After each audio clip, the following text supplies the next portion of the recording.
السلام علیکم ورحمۃ اللہ وبرکاتہ۔ ناظرین محترم، اللہ تبارک و تعالیٰ نے ہر قوم کی ہدایت کے لیے پیغمبروں کو مبعوث فرمایا۔ اللہ تبارک و تعالیٰ نے ہر قوم کی جانب ان کی رہنمائی کے لیے انہیں غفلت سے نکال کر راہ حق پر لانے کے لیے اللہ تبارک و تعالیٰ نے کئی پیغمبروں کو پیدا فرمایا اور ان قوموں کی طرف بھیجا تاکہ وہ راہ حق پا سکیں۔ ناظرین محترم، ایسے ہی اللہ کے جلیل القدر پیغمبر ہیں حضرت موسیٰ کلیم اللہ علیہ السلام، جنہوں نے اللہ تبارک و تعالیٰ سے کلام بھی کیا اور جن کے لیے کوہ طور پر اللہ کی مقدس کتاب بھی نازل ہوئی۔ بہرحال ناظرین محترم، حضرت موسیٰ علیہ السلام کی پیدائش اور فرعون کے خواب کا واقعہ ہم آپ کے سامنے آج لے کر حاضر ہوئے ہیں، تو آپ سے بس اتنی سی گزارش ہے کہ آپ اس ویڈیو کو اینڈ تک ضرور دیکھیے گا۔ ناظرین محترم، فرعون ایک ایسا ظالم، مغرور اور بدبخت بادشاہ تھا جو رعایا پر بہت ظلم کیا کرتا تھا۔ اس کی عوام جس پر وہ حکومت کیا کرتا تھا وہ اس سے بہت پریشان تھی۔ حالانکہ فرعون اکیلا ایسا بادشاہ نہیں تھا، اس کے پہلے کے بادشاہ بھی بہت ظالم حکمران ہوا کرتے تھے، لیکن فرعون نے ان سب کا ریکارڈ توڑ دیا تھا، یہ کہیے کہ ان کی حدیں بھی پار کر دی تھی۔ یہ اپنی رعایا پر ظلم کرتا اور اللہ تبارک و تعالیٰ کی نافرمانی میں غرق رہتا اور خدائی دعویٰ بھی کیا کرتا تھا۔ ایک مرتبہ فرعون نے ایک خواب دیکھا کہ اس کا تخت جس پر وہ بیٹھتا ہے وہ اوندھا ہو کر گر گیا ہے۔ فرعون نے جیسے ہی اس کی نیند کھلی تو سب سے پہلے نجومیوں کو یعنی جوتشیوں کو طلب فرمایا اور ان کو بلا کر اپنا خواب ان سے بیان کیا اور ان سے کہا کہ اس کی تعبیر بتاؤ۔ ان نجومیوں نے اپنے علم کے مطابق، اپنی کتابوں کے مطابق فرعون ملعون کو بتایا کہ ایک ایسا بچہ پیدا ہونے والا ہے جو تیری حکومت کو نیست و نابود کر دے گا، تیری حکومت کا تختہ پلٹ دے گا، حکومت کے زوال کا سبب ہوگا۔ فرعون کو اس بات کی بہت زیادہ فکر ہوئی اور اس نے کہا ایسا بچہ میں پیدا ہی نہیں ہونے دوں گا، اور اس وقت سے لے کر تب تک اس نے بچوں کو مروانا شروع کر دیا۔ جو بچہ کسی کے یہاں بھی پیدا ہوتا، لڑکا اگر پیدا ہوتا، وہ اسے مروا دیتا تھا۔ اللہ کے نبی حضرت موسیٰ علیہ السلام جب پیدا ہوئے تو اللہ نے موسیٰ علیہ السلام کی ماں کے دل میں یہ بات ڈالی کہ اسے دودھ پلاؤ اور جب کوئی خطرہ دیکھو تو اسے دریا میں ڈال دو۔ چنانچہ چند روز حضرت موسیٰ علیہ السلام کی ماں نے حضرت موسیٰ علیہ السلام کو دودھ پلایا۔ اس عرصے میں حضرت موسیٰ علیہ السلام نہ روتے تھے، نہ ان کی گود میں حرکت کرتے تھے، نہ آپ کی بہن کے سوا کسی کو حضرت موسیٰ علیہ السلام کی پیدائش کا علم تھا۔ پھر جب 3 ماہ کا عرصہ گزر گیا تو موسیٰ علیہ السلام کی ماں کو کچھ خطرہ محسوس ہوا، تو خدا نے یہ بات دل میں ڈال ہی دی تھی کہ اب تم موسیٰ کو ایک صندوق میں بند کر کے دریا میں ڈال دو اور کوئی فکر نہ کرنا، ہم اسے پھر سے تمہاری گود میں لے آئیں گے۔ چنانچہ ان کی ماں نے اللہ تبارک و تعالیٰ پر بھروسہ کر کے، اس پاک ذات پر یقین کر کے ایک صندوق تیار کیا اور اس میں روئی بچھائی اور موسیٰ علیہ السلام کو اس میں رکھ کر صندوق کو بند کر دیا۔ یہ صندوق موسیٰ علیہ السلام کی والدہ نے دریائے نیل میں ڈال دیا۔ اس دریا سے ایک بڑی نہر نکل کر فرعون کے محل میں گزرتی تھی۔ فرعون اپنی بیوی حضرت آسیہ کے ساتھ نہر کے کنارے بیٹھا تھا۔ جب ایک صندوق نہر میں آتے دیکھا تو اس نے کنیزوں اور غلاموں کو صندوق نکالنے کا حکم دیا۔ وہ صندوق نکال کر سامنے پیش کیا گیا۔ جب فرعون نے صندوق کھولا تو اس میں ایک نورانی شکل فرزند جس کی پیشانی سے وضاحت و اقبال کے آثار نمودار تھے، وہ فرزند، وہ لڑکا اسے نظر آیا۔ فرعون نے جیسے ہی اسے دیکھا تو دیکھتے ہی فرعون کے دل میں اللہ تبارک و تعالیٰ نے ایسی محبت پیدا کر دی کہ وہ حضرت موسیٰ علیہ السلام پر، اس ننھے منھے نورانی بچے پر فدا ہو گیا۔ لیکن قوم کے لوگوں نے اسے برگلایا اور کہا کہ ممکن ہے کہ یہ وہی بچہ ہو جس نے آپ کی حکومت کو برباد کرنا ہے، کیا معلوم یہ کس سرزمین سے بہتا ہوا آ گیا ہے۔ چنانچہ فرعون آپ کے قتل پر آمادہ ہوا تو فرعون کی بیوی حضرت آسیہ جو بڑی نیک خاتون تھی کہنے لگی کہ یہ بچہ میری اور تیری آنکھ کی ٹھنڈک ہے، فرعون اسے قتل نہ کر، تجھے جس بچے سے اندیشہ ہے وہ تو اسی ملک کے بنی اسرائیل سے بتایا گیا ہے اور ہمارے یہاں ہی پیدا ہوگا، تو پھر اس بچے کی اس میں کیا غلطی ہے۔ حضرت آسیہ کی یہ بات فرعون نے مان لی اور حضرت موسیٰ علیہ السلام اب فرعون کے محل میں پرورش پانے لگے۔ اللہ تبارک و تعالیٰ نے حضرت موسیٰ علیہ السلام کا سب سے پہلا معجزہ تو یہیں پر ظاہر کر دیا کہ انہیں فرعون کے محل میں ہی پرورش دینے لگا۔ فرعون ملعون نے آپ کو دودھ پلانے کے لیے دائیاں بلائی، مگر حضرت موسیٰ علیہ السلام کسی دائی کا دودھ نہ پیتے اب فرعون کو فکر ہوئی کہ اس بچے کے لیے ایسی دائی ملے جس کا یہ دودھ پینے لگے۔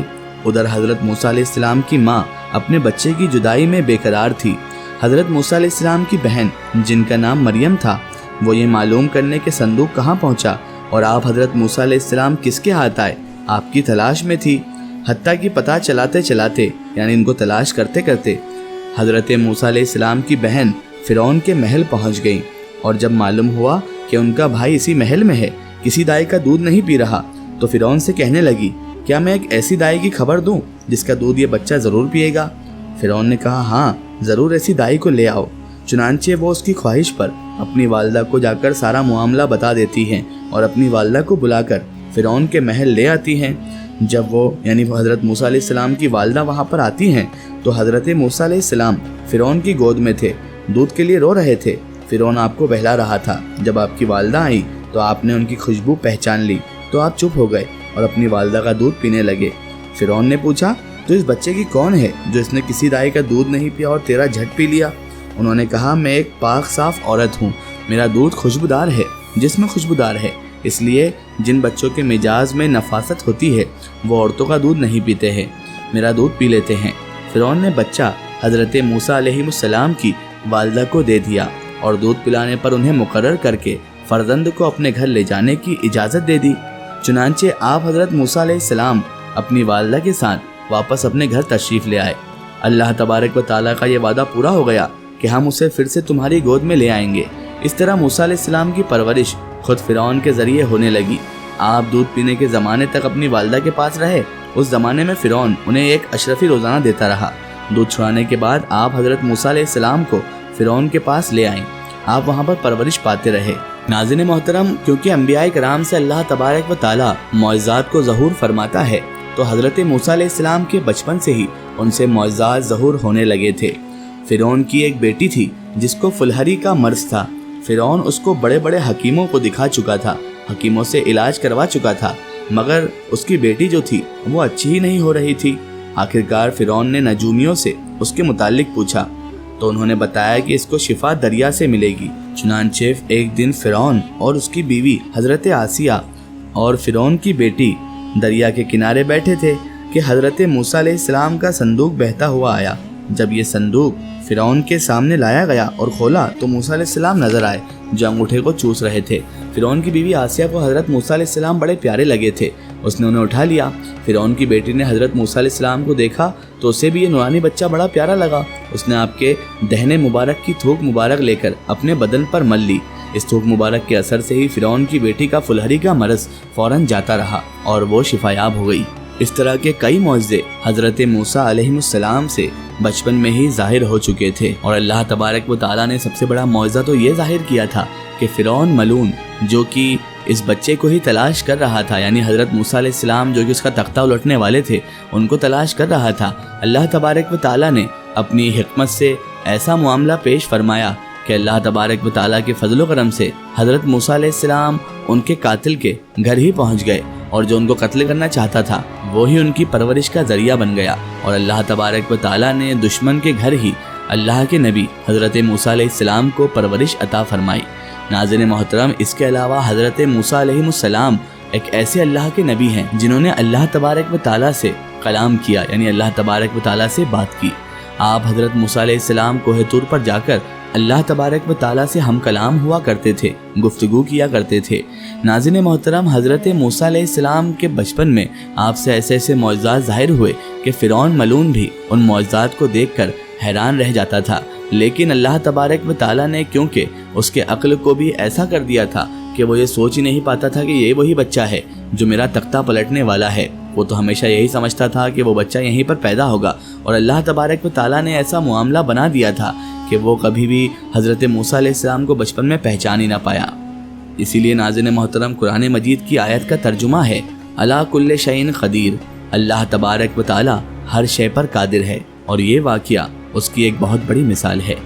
آخر میں اللہ تعالیٰ سے یہی دعا ہے کہ اللہ تعالیٰ ہمیں حضرت موسیٰ علیہ السلام اور تمام انبیاء کرام کے صدقے میں حضور نبی کریم صلی اللہ علیہ وآلہ وسلم کی سنتوں پر عمل کرنے کی توفیق اور رفیق عطا فرمائے، اور ہمیں ہر برے کام، ہر برے اعمال سے ہمیشہ بچائے رکھے، ہمیں صراط المستقیم کے راستے پر چلنے کی توفیق اور رفیق عطا فرمائے۔ آمین یا رب العالمین۔ سو ناظرین، آپ کو یہ ویڈیو کیسی لگی کمنٹ سیکشن میں ضرور بتائیں، اور ہمارے چینل تاریخ اولیاء کو سبسکرائب کرنا بالکل نہ بھولیں۔ اس ویڈیو کو زیادہ سے زیادہ شیئر کریں اور اسے تمام انسانوں تک ضرور پہنچائیں۔